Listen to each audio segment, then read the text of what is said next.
മാതാവിൻ്റെ അടുത്ത് 3 ദിവസം ഡേറ്റ് വെച്ച് പ്രാർത്ഥിച്ചു. ഡേറ്റ് വെച്ചതിൽ 3-ാം ദിവസം, അതായത് ജനുവരി 30, 31, ഫെബ്രുവരി 1-ാം തീയതി. ഫെബ്രുവരി 1-ാം തീയതി പ്രിൻസിപ്പൽ ഉച്ച കഴിഞ്ഞിട്ട് എൻ്റെ അടുത്ത് പറഞ്ഞു, എന്നെ ഓഫീസ് റൂമിലോട്ട് വിളിച്ചു. അപ്പോൾ എൻ്റെ ക്ലാസ് റൂം വരുന്നത് ഫസ്റ്റ് ഫ്ലോറിലാണ്. അതിനോടടുത്ത് ചെയ്യുന്നൊരു ചാപ്പലുണ്ട്. ആ ചാപ്പൽ ക്രോസ് ചെയ്തിട്ട് വേണം പ്രിൻസിപ്പളിൻ്റെ റൂമിലോട്ട് പോകാൻ വേണ്ടിയിട്ട്.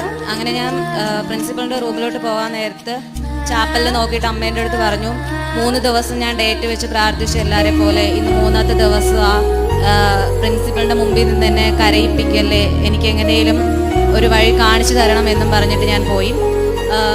റൂമിൽ കയറാൻ നേരത്ത് പ്രിൻസിപ്പൾ ചിരിച്ചുകൊണ്ട് വിളിച്ചു, അഞ്ജു കയറി വാ എന്ന് പറഞ്ഞിട്ട് പറഞ്ഞു, നീ ഒന്നുകൊണ്ടും പേടിക്കണ്ട, നേരെ ചാപ്പലിൽ പോയി ദൈവത്തിനോട് നന്ദി പറയേ, നിന്റെ 3 ലക്ഷം രൂപയോളം വരുന്ന ഫീസ് അടച്ചു, ദൈവം സഹായിച്ച ഒരു വ്യക്തി വഴി സ്പോൺസർ കിട്ടി. അങ്ങനെ